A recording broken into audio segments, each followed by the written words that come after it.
Good evening, gentlemen. Feel nice to be in the press room now? Oh yeah, it's the first time for everything. So thoughts on the game then? What'd you think about that? You're down 6 with a minute left, and then you guys win an OT? Well, one thing that we talked about last night in our scouting report was blowing up. In the closing minutes, who's going to make the big plays, who's going to get that big rebound, who's going to make the steal. And I think that's what we did. I think that we made the plays to win the game towards the end.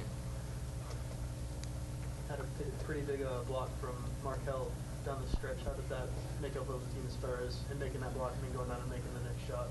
I think what it was that we stuck to our defensive keys. Markel kept the man in front of him, and he had an opportunity to make a play, and he did. And then we came right back down, offense, we executed. We worked as a team, got the ball to the right person at the right time. He scored, and that was it. Paul, talk about your night. You stayed consistent 14 the first half into the 29. It was an overall team effort. Team was looking for me, just try to execute, keep my team in the game, and do the little things like rebounding and I didn't try to come out and force anything. I just wanted to play within the offense and try to distribute the ball and make sure the ball goes inside, because we need him to score. So I just kind of played off of him. There seemed like a point there late in the second half, though, where you felt like, hey, maybe my team needs more from me. Did you get more aggressive? Did you try and do? Yeah. I'm out there on the court. I just got to make plays. When, like Coach says, it's about making plays at the right time. Not being too overly aggressive, but making the right plays. Somebody comes up to help, kick it to the open man. That could be making a play. Getting a deflection, that could be making a play, a charge. And it's just not about scoring. It's just one game, but a lot of times if you lose a game like that, the team picked as low as they are, it can be kind of have a bad after effect. But when you win a game like that, it can really propel you onto something sometimes. Any thoughts on that?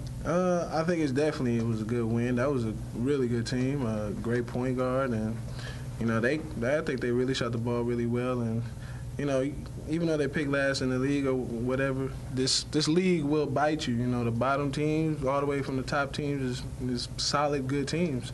So I really don't think just because they picked last, that means anything. It was a really good team, and more so just winning the game like that. Yeah, you can really spark you onto something. I think so, and we got to go out and carry this win on down to Baylor. Roger, how difficult was it going up against number 23, a guy who's able to shoot it from outside that was that big? Because obviously you went up against him a couple times. In scouting report, we knew he was a 6'11" shooter. That's very rare. And going up against him, it was a challenge, especially, how the point guard was coming off the screens and we were switching and sometimes we were trapping. So it was somewhat of a gamble. You had to be on your P's and Q's. And going up against Vanderbeeken, who's a great player, played hard, I think, who had an excellent game, it was a challenge to have the mindset of, okay, I know I have a job to do and I just got to do it. It was just a mindset that you got to have. And you got to stay positive. He hit some big shots for his team. But I think when it's all said and done is that you got to make the plays towards the end. And I gave them all, and we came up with the win.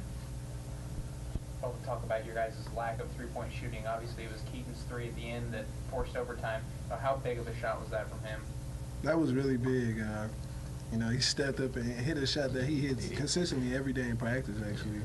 And he was in rhythm, good shot, and that's what we need from him, to step up and hit big shots like that. And I couldn't have been more happy to see it go through to that, because I do, overtime and let's get it in, let's get let's make up for coming out, not as strong as I thought we should have, but it was able to make it up in overtime. The press rattled there at the end. Yeah, Coach was just talking about, he was bringing the ball up a lot and casually bringing it up, and he wanted to switch things up, and the press really helped us towards the end. We was scrambling, able to come up with some big steals, and unfortunately force overtime and win the game. What was the locker room like? Was there a little extra added buzz winning a game like that? Absolutely. It feels good to always be on the winning side of things, and to know that we gave it our all and played as a team and played hard and came out with the W is definitely a good momentum build for us. Coach Ford is in a good mood, so I think that's what it's all about right there. He's in a good mood, so we're in a good mood. You guys hadn't out-rebounded anybody in conference yet. Tonight, you guys out-rebounded by 11, get 21 offensive rebounds, 23 points on second chance. You know, was that kind of the thing that you guys going into this game knowing that you needed to rebound?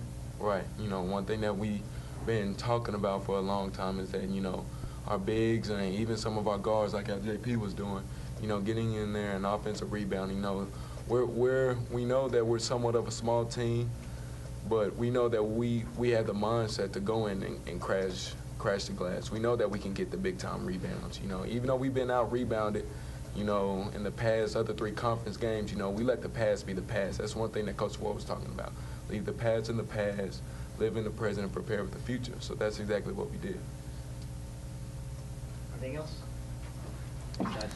Thank you. You all.